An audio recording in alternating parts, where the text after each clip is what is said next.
ஆனால் வாய் மூடி அமைதியாக இருப்பதற்கு ஒரு ஆப்ஷன் இருக்கு. அதுவும் சில பேர் முடியாதது. அமைதியா இருக்கிறது, கொஞ்ச நேரம் வாய் மூட மாட்டாருப்பா, அதுக்குள்ள 10 போன் கால் வருது, இருந்தா பக்கத்துல பேசுறாரு, ஏதாவது ஒண்ணு பேசுறாரு, கண்டத பேசுறாரு, சம்பந்தம் இல்லாத பேசுறாரு. வாயை வச்சுக்கிட்டு அமைதியா இருக்கவே முடியாது அப்படின்னு சில பேரை பார்க்கிறோம். இந்த மாதத்தில் வாய் மூடி இருப்பதும் தஸ்பீஹ் தான். எனவே இது மிக அற்புதமான ஒரு மாதம். ஒரு முஃமினுடைய எல்லா செயல்களையும் அல்லாஹ் மதிக்கிறார். அவன் எப்படிப்பட்டவனாக இருந்தாலும் சரி, எப்பேற்பட்ட பாவியாக இருந்தாலும் சரி, எவ்வளவு தவறு இழைத்தவனாக இருந்தாலும் சரி, எவ்வளவு மோசமானவனாக இருந்தாலும் சரி, அவனை அல்லாஹ் மன்னிக்கிறான். எனவே இந்த மாதம் நம் கவனத்தை விட்டு அகன்று விடவே கூடாது. பாருங்க, ரமலான் வந்தது, வந்துவிட்டது, அடைந்து விட்டோம் அப்படின்னு சொல்றோம். ஒரு தராவீஹ் முடித்து நம்ம விட்டு போயிடுச்சு. எங்கே ரமலான் வந்தது? மகரிப்லதான் ரமலான் வந்தது அப்படின்னு நம்ம சொல்றோம். ஒரு தராவீஹ் நம்மை விட்டு போய்விட்டது. ரமலானுடைய ஒரு மகரிப் தொழுகையும் இஷா தொழுகையும் வித்ரும் நம்மில் இருந்து கலந்து விட்டது. இன்னும் 29 தான் பாக்கி இருக்கு. அப்ப எவ்வளவு வேகமாக ரமலான் நம்மை விட்டு போய்கொண்டுதான் இருக்கிறது. வந்து விட்டது என்பதல்ல, கவுண்ட் டவுன் ஸ்டார்ட் ஆயிடுச்சுன்னா புதிய நேரம் வருதுன்னு அர்த்தம். எனவே நம்ம இந்த பொன்னான நேரங்களை நாம் அற்புதமாக பயன்படுத்திக் கொள்ள வேண்டும். ஒவ்வொரு நாளும் தராவீஹுக்கு பிறகு திருமறையினுடைய சிந்தனை, அதனுடைய அந்த தெளிவுரைகளை நாம் தெரிந்து கொள்ள வேண்டும். குர்ஆன் இறங்கிய மாதம் இது. எதற்கு இறங்குச்சு இந்த குர்ஆன்? நாம் வெறுமனே ஓதுவதற்கு மட்டுமல்ல. தராவீஹ்ல ஹாஃபிஸ் அவர்கள் ஒரு 1.25 ஜுஸ் ஓதுறாங்க. அவங்க என்னதான் ராகத்தோடு ஓதினாலும் சரி, என்னதான் வேகமாக ஓதினாலும் சரி, நமக்கு அது ஜும்மா குத்பா தான். ஜும்மா குத்பாவை எப்படி கேட்போமோ அப்படி தக்பீர் கேட்டுக்கிட்டே இருப்போம். ஆனால் அதற்கும் அல்லாஹ் நன்மை தந்து கொண்டு இருக்கிறார். ஆனா அத்தோடு ஸ்டாப் பண்ணிடுவோமா? அது கேட்டு அமைதியா இருந்துட்டா போதுமா? பகல் காலத்தில் அதை ஓதினால் மட்டும் போதுமா? அவர்களே, நாம் அந்த குர்ஆனை விளங்க வேண்டும். முதலில் முத்தகீன், இறையச்சம் உடையவர்களுக்கு அது நேர்வழி காட்டுகிறது. எங்கே காட்டுகிறது? அதை தெரிஞ்சுக்கிட்டாதான் காட்டும். இப்ப நாம் குர்ஆனின் ஒரு சில வசனங்களை ஒவ்வொரு நாளும் போதப்படக்கூடிய விஷயத்திலிருந்து நாம் எடுத்து அதை இன்ஷா அல்லாஹ் நாம் ஒரு கலந்துரையாடலாக, அதை ஒரு நினைவூட்டலாக, அதை ஒரு பகிர்வாக இன்ஷா அல்லாஹ் ஒவ்வொரு நாளும் பேச இருக்கிறோம். அதிலே நாம் உண்மையாக கலந்து கொள்ள வேண்டும். குர்ஆனுடைய வாழ்க்கையோடு, குர்ஆன் நமக்கு தரக்கூடிய அந்த தெளிவுரைகளோடு நம் வாழ்க்கையை ஒன்றித்து விட்டால் எத்தனை அற்புதமான நிகழ்வுகளை நீங்கள் லேசாக குர்ஆன் நமக்கு தருகிறது. ஆரம்பமே சூரத்துல் ஃபாத்திஹா. நிறைய பேருக்கு எப்படி ஒருத்தர் போய் அணுகி எப்படி பேசுறதுன்னு தெரியாது. 3 மணி நேரம் ட்ரெயின்ல வந்திருப்பார், ஆனா அவர்கிட்ட எந்த வார்த்தை கூட ஆரம்பிக்கிறதுன்னு தெரியாது. என்ன பேசுறது அவர்கிட்ட தெரியாது. ஒரு இடத்துல போய் 2 பேர் உறவுக்காரர்கள் உட்கார்ந்து இருப்பாங்க ஒரு நிகழ்ச்சியில, ஒரு குடும்பத்து நிகழ்ச்சியில. அஸ்ஸலாமு அலைக்கும், நல்லா இருக்கீங்களா? அவ்வளவுதான். அதுக்கு மேல என்ன பேசுறதுன்னு தெரியாது. ஒருவரிடம் பேச துவங்க ஆரம்பிப்பது எப்படி என்பது தெரியாது. இறைவன் எப்படி துவங்க வேண்டும் என்று சொல்கிறார். நாம் இறைவனோடு பேச துவங்கும் பொழுது எதை வைத்து ஆரம்பிப்பது? ஃபாத்திஹத்துல் கிதாபை வைத்து ஆரம்பிக்க வேண்டும். அல்ஹம்துலில்லாஹி ரப்பில் ஆலமீன். இந்த அற்புதமான இந்த சூரத்துல் ஃபாத்திஹா அல்லாஹ் குர்ஆனிலே சொல்வான், வலகத் ஆதைனாக சபஅன் மினல் மதானி வல் குர்ஆனில் அஸீம். இந்த தூதர் அவர்களே, திரும்ப திரும்ப ஓதக்கூடிய 7 வசனங்களை உங்களுக்கு கொடுத்திருக்கிறேன். வல் குர்ஆனில் அஸீம், மாபெரும் 30 ஜுஸுக்களை கொண்ட குர்ஆனை நான் கொடுத்திருக்கிறேன். 7 ஃபாத்திஹாவுடைய வசனத்தையும் அல்லாஹ் ஒரு பக்கம் வைக்கிறான், ஒட்டுமொத்த குர்ஆனை இன்னொரு பக்கம் வைக்கிறான். அவன் முஃபஸ்ஸரீன்கள் சொல்வார்கள், இந்த 7 வசனத்தில் இருக்கக்கூடியது சாராம்சம் தான் ஒட்டுமொத்த குர்ஆன். ஒட்டுமொத்த குர்ஆன் விரிவுரை என்றால் அதனுடைய சாராம்சம், அது எக்ஸ்பான்ஷன் என்று சொன்னால் அதனுடைய அப்ரிவேஷனாக குர்ஆனுடைய சூரத்துல் ஃபாத்திஹா இருக்கிறது. எனவே இந்த ஃபாத்திஹாவை ஒரு முஃமின் ஒவ்வொரு தொழுகையிலும் ஓத வேண்டும். நம்மோடு ஃபாத்திஹா 5 நேரமும் கலந்திருக்கிறது. சுன்னத்தான தொழுகைகள் தொழுதால் 50 முறை நம்மோடு கலக்கிறது. அதனால் இந்த ஃபாத்திஹாவுடைய இந்த சூரா என்பது மிக முக்கியமானது. இந்த ஃபாத்திஹாவுக்கு நிறைய பெயர்களை முஃபஸ்ஸிரீன்கள் சொல்வார்கள். உம்முல் கிதாப், குர்ஆனின் தாய். எப்படி இந்த உலகத்தில் ஒவ்வொரு மனிதனும் வருவதற்கு தாய் தேவை. தந்தை இல்லாமல் பிறந்திருக்கிறார்கள் சையதுனா ஈசா அலைஹிஸ்ஸலாம். தாய் இல்லாமல் யார் இந்த உலகத்தில் பிறந்திருக்கிறார்கள்? ஆதம் அலைஹிஸ்ஸலாமும் ஹவ்வா அலைஹிஸ்ஸலாம் 2 பேரும் தந்தை இல்லாமல் இறைவனால் உருவாக்கப்பட்டார்கள். அது சொர்க்கத்தில் நடந்த நிகழ்வு. உலகத்தில் பூமி பந்திற்கு மேலே பிறந்த அத்தனை ஜீவராசிக்கும் ஒரு தாய் தேவை. தந்தை இல்லாட்டியும் பரவாயில்லை. அப்ப இந்த குர்ஆனுக்கும் ஒரு தாய் இருக்கிறது என்று சொன்னால் அது உம்முல் கிதாபான சூரத்துல் ஃபாத்திஹா. அதேபோல் இதை பற்றி சொல்வார்கள் அல் வாக்கியா. இந்த சூரத்துல் ஃபாத்திஹா இருக்கிறதே அது நம்மை பாதுகாக்கக்கூடியது. இந்த ஃபாத்திஹா சூரா ஒரு முஃமினை எல்லா நிலையிலும் பாதுகாத்துக் கொண்டே இருக்கும். நாம வெளியே போறோம், வீட்டை விட்டு சூரத்துல் ஃபாத்திஹா ஓதிட்டு போனா பாதுகாப்போட போயிட்டு வரும். இந்த காலம் எப்படி கெட்டு போய் கிடக்குது. சின்ன பிள்ளைங்க வீட்டுல இருந்து வெளியே போக முடியல. பெரியவர்கள் வீட்டுல இருந்து வெளியே நம்முடைய பிள்ளைகள் வாலிபர்கள் வீட்டை விட்டு வெளியே போனால் அவர்கள் ஈமானோடு வருகிறார்களா, ஈமான் கெட்டு வருகிறார்களா தெரியவில்லை. வாலிப பெண்கள் வீட்டுல இருந்து வெளியே போறாங்க. என்ன நடக்குமோ ஏது நடக்குமோ நினைக்கிறோம். எப்படிப்பட்ட மோசகரமான காலத்தில் வாழ்றோம். சூரத்துல் ஃபாத்திஹாவை அவர்கள் ஓதிவிட்டு சென்றாலும் சரி, நாம் ஓதி அவர்கள் மீது ஊதிவிட்டு சென்றாலும் சரி, அந்த ஃபாத்திஹா அவர்களை பாதுகாக்கும். ஏன்னா அதில் இருக்கக்கூடிய கருத்துக்கள் அப்படி. இஹ்தினஸ் ஸிராத்தல் முஸ்தகீம், யா அல்லாஹ் எங்களுக்கு நேரான வழியை காட்டுவாயாக. எல்லாவற்றிலும் நேரான வழி அது காட்டும். வீட்டை விட்டு ஒரு ஆண் வெளியே போறான், காலேஜுக்கு போறான். இப்போ அவனுக்கு எந்த வழி தேவை? நேரான வழி என்பது அந்த ஆணுக்கு என்ன, அந்த வாலிபனுக்கு என்ன? நேரா காலேஜ்ல போகணும், உட்காரணும், படிக்கணும், திரும்ப வந்துடணும். இதுதான் நேரான பாதை. அங்கிருந்து ஃப்ரெண்ட்ஸோட வெளியே ஊர் சுத்துறது தவறான பாதை. அங்கிருந்து தவறான பார்வைகளை பெண் மீது படுவது அது தவறான பாதை. எது எல்லாம் தேவையற்ற பாதையோ இந்த இஹ்தினஸ் ஸிராத்தல் முஸ்தகீம் அதை கட் பண்ணிவிடும். எதற்கு போறோமோ அந்த பாதையில் அவனை கூட்டிக் கொண்டு போய் மறுபடியும் ஆஃபியத்தோடு எல்லா விதமான பாதுகாப்போடு கொண்டு வந்து விட்டு வாஹியா என்று சொன்னார். அதே போல ஒரு பெண் புர்காலா போட்டு வெளியே போகுது. எங்கே புர்கா விலகுகிறதுன்னு தெரியாது. அது நல்லபடியா போற மாதிரி தான் இருக்கும். எங்கிருந்து தவறான பார்வை பார்க்கக்கூடியவர்கள் பார்ப்பார்கள் என்று தெரியாது. எங்கிருந்து பழுத்து, எங்கிருந்து கழுகு வந்து அதை கொத்தி சென்று விடும் என்று தெரியாது. இந்த சூறாவை ஓதி அவர்களுக்கு நான் ஊதினார் அல்லது அவர்களை ஓத சொல்லிவிட்டு அனுப்பினார். அந்த சூரத்துல் ஃபாத்திஹா அவர்களை பாதுகாக்கிறது. நாம் ஒரு இடத்திற்கு போகிறோம், எவ்வளவு விபத்துகள் நடக்குது. வண்டியில போறோம், வேகமாக போறோம், நாம மெதுவாக வரோம், திடீர்னு வேகமா வரலாம். எத்தனை ஆயிரம் விபத்துகளை நாம் பார்க்கிறோம் ஒவ்வொரு நாள். சூரத்துல் ஃபாத்திஹா அந்த விபத்துகளை பாதுகாக்கிறது. ஒரே ஒரு 7 வசனங்களை கொண்ட அந்த சூரா எல்லா முஃமினுடைய உள்ளத்திலேயும் அது இருக்கிறது. நம்முடைய உள்ளத்தை ஒரு பாழடைந்ததாக மாற்றாமல் பாதுகாப்பது இந்த சூரத்துல் ஃபாத்திஹா. ஒரு பாழடைந்த பங்களா மாதிரி நம்ம உள்ளமாக இருக்கும். அதிலே ஜின்களும் பேய்களும் பிசாசுகளும் குடியிருக்கக்கூடிய இடமாக மூமினுடைய உள்ளம் மாறி இருக்கலாம்.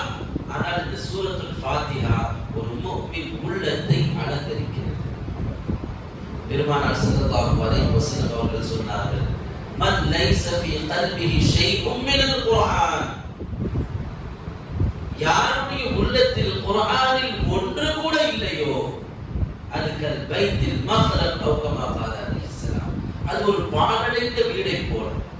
யாரும் குடியிருக்க தகுதி இல்லாத ஷைத்தான்களும் ஜின்களும் குடியிருக்கக்கூடிய வீடு எப்படியோ அதே மாதிரி தான் குர்ஆனுடைய ஒரு வசனம் கூட அவனுக்கு மைண்ட்ல இல்ல, மெமரியில இல்ல. மெமரியில குர்ஆனுடைய 6000 சொச்ச வசனத்தில் ஒன்று கூட ஒரு முஃமினுக்கு இல்லை என்று சொன்னார். அவன் உள்ளம் வாழ தகுதியற்றவன். ஆனா இன்னைக்கு பாருங்க, எப்பேற்பட்டவராக இருந்தாலும் சரி ஃபாத்திஹா சூரா தெரியாம இருக்கார். குல்ஹுவல்லாஹ் தெரியுதோ, இன்னாஅத்தீனா தெரிகிறதோ, தப்பத் யதா தெரியுதோ, இதெல்லாம் ஒரு புறம் இருக்க, அல்ஹம்து சூரா அந்த சூரத்துல் ஃபாத்திஹா இல்லாத உலகமே இருக்காது. அல்லாஹ் அப்படி ஒரு அமைப்பை ஏற்படுத்தி இருக்கிறார். உலகெங்கும் ஃபாத்திஹா ஒலித்துக் கொண்டே இருக்கிறது. தொழப்படக்கூடிய வீடுகள் எல்லாம் ஃபாத்திஹா சூரா நினைவு கூறப்படுகிறது. இந்த ஃபாத்திஹாவின் மூலம் அல்லாஹ் நம் உள்ளத்தை அலங்கரித்திருக்கிறார். அடுத்து சொல்வார்கள் ஷாஃபியா. இந்த ஃபாத்திஹா சூரா நம்முடைய எல்லா நோய்களுக்கும் ஷிஃபாவாக இருக்கு. எடுத்தவன தலைவலியா அதுக்கு ஒரு டேப்லெட் டோலா வச்சிருக்கணும், தலைவலிக்கு ஒரு டேப்லெட், ஃபீவரா அதுக்கு ஒரு டேப்லெட், வயிற்று வலியா அதுக்கு ஒரு டேப்லெட், ஜீரணமே ஆக மாட்டேங்குது, எடுத்து எல்லாத்தையும் உள்ள போட்டு நொறுக்கிறது.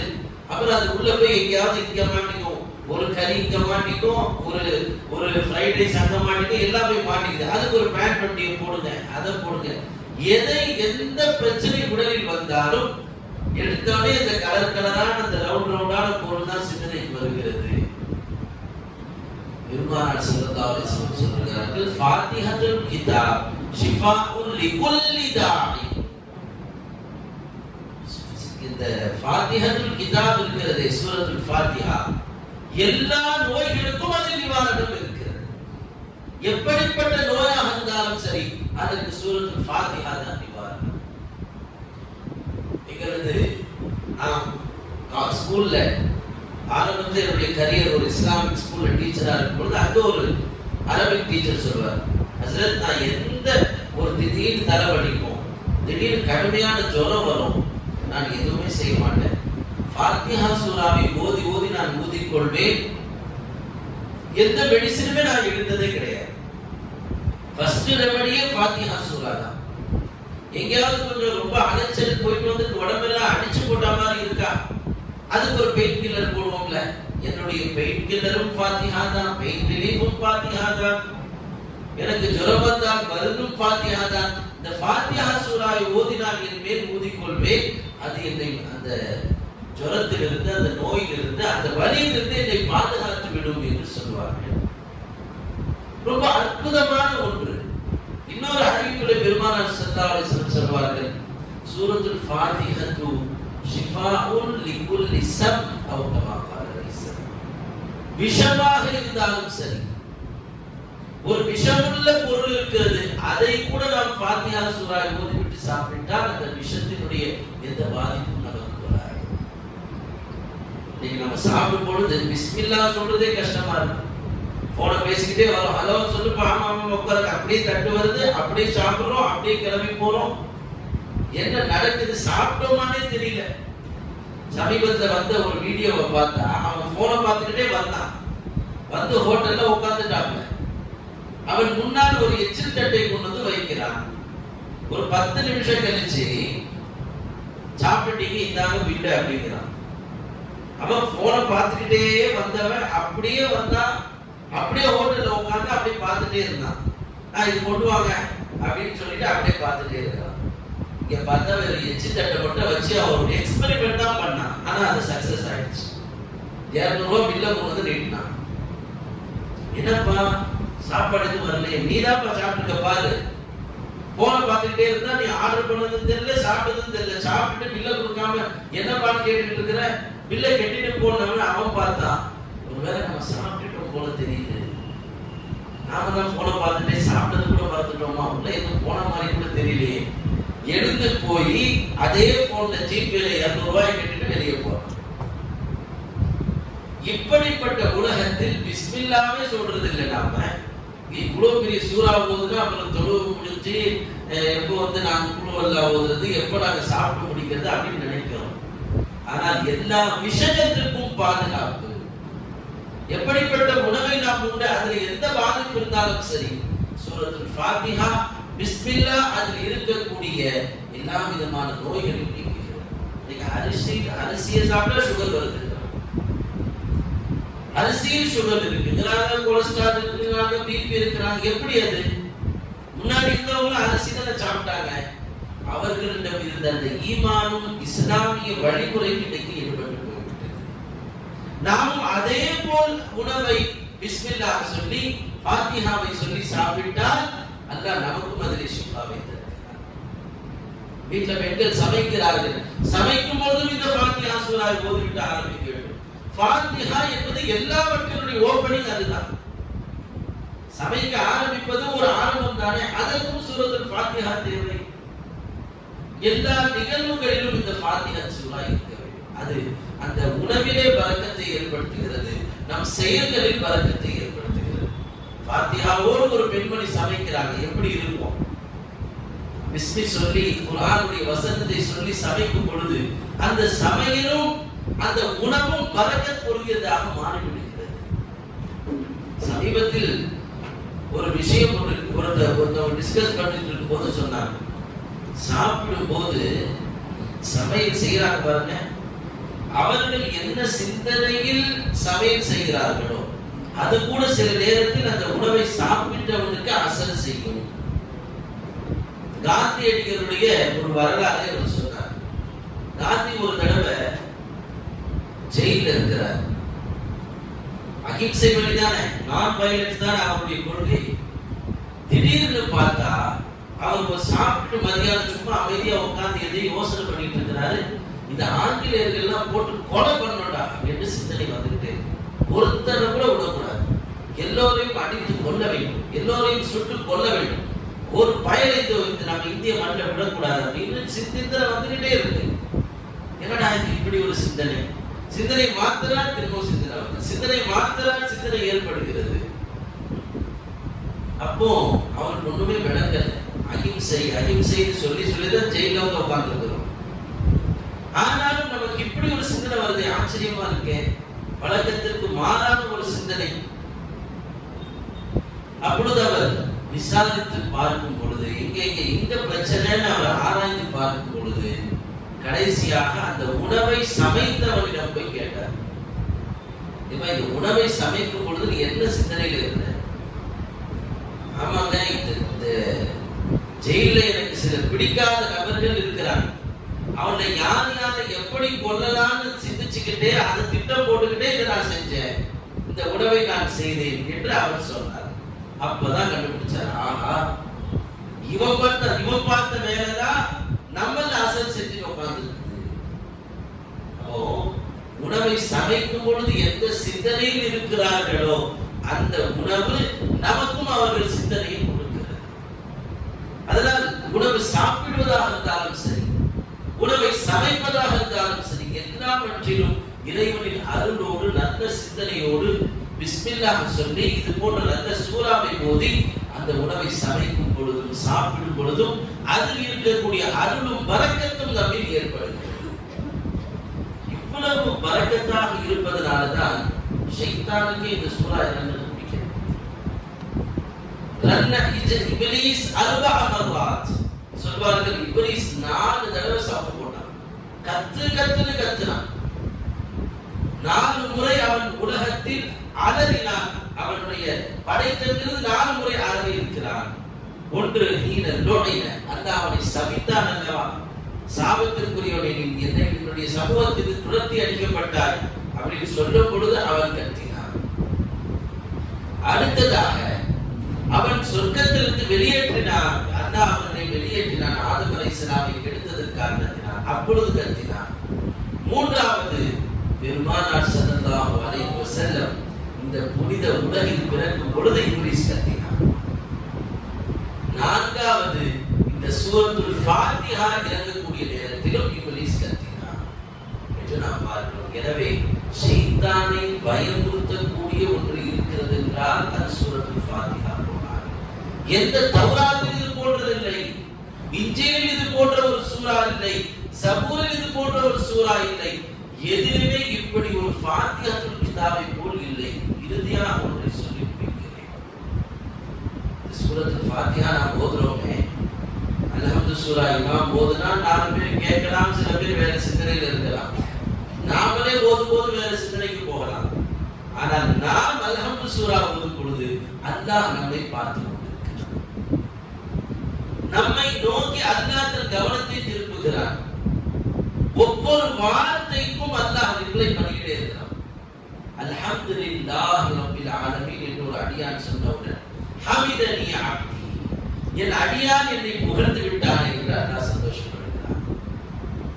அர் ரஹ்மான் ரஹீம் என்று சொன்னவுடன் என் அடியான் என்னுடைய அழகிய தன்மை வெளிப்படுத்தி சொல்கிறானே என்று அல்லாஹ் அங்கே தன் அடியான் சொன்ன அந்த சொல்லை உயர்வாக மலக்குகளிடம் பேசுகிறார். இய்யாக நஅபுது வ இய்யாக நஸ்தஈன் என்று சொல்லும் பொழுது அல்லாஹ் தஆலா என் அடியான் என்னையே வணங்குகிறேன் என்று சொல்லிவிட்டான், என்னிடம் உதவி தேடுகிறேன் என்று சொல்லிவிட்டான். அவனுக்கு வேற யார் உதவுவார்? நான் தான் உதவி செய்யணும் என்று அல்லாஹ் சொல்கிறான். அடுத்து இஹ்தினஸ் ஸிராத்தல் முஸ்தகீம் ஸிராத்தல் லதீன அன்அம்த அலைஹிம் வலத்தாலின் வரைக்கும் ஓதுனவன, இது எனக்கும் என் அடியானுக்கும் இடையில் உள்ளது. அவன் என்னிடம் எதையெல்லாம் கேட்கிறானோ அதையெல்லாம் முழுமையாக நான் அவனுக்கு தருவேன் என்று அல்லாஹ் சொல்கிறான். துஆக்கள்ல என்னெல்லாம் நாம கேட்கணுமோ அது அத்தனை அடங்கி இருப்பது சூரத்துல் ஃபாத்திஹா தான். எனவே இந்த சூராவை எல்லா நேரத்திலேயும் நம்முடைய ஒவ்வொரு தொடக்கத்தில் ஓப்பனிங் என்று சொன்னால் என்னென்ன ஓப்பனிங் இருக்கும்? ஒரு கடை ஓபன் பண்றோமா சூரத்துல் ஃபாத்திஹா, ஒரு ஆபீஸ்ல போய் உட்கார்ந்து சிஸ்டம் ஓபன் பண்றோமா சூரத்துல் ஃபாத்திஹாவை ஓத வேண்டும். பிஸ்மில்லாஹ் சொல்லணும், சூரத்துல் ஃபாத்திஹா ஓதணும். அதில் எவ்வளவு பரக்கத் இருக்கிறது என்பதை இன்ஷா அல்லாஹ் அனுபவபூர்வமாக நாம் உணர்வோம். அல்லாஹ் ரப்பல் ஆலமீன் இந்த ஃபாத்திஹாவின் மூலம் எத்தனை நன்மைகள் எல்லாம் இந்த உம்மத்திற்கு தருவதற்கு அல்லாஹ் விருப்பப்பட்டாலும் அந்த எல்லா நன்மைகளையும் நமக்கும் நம் சமூகத்திற்கு தருவாராக. ஆமீன். வஆஹிரு தஅவானா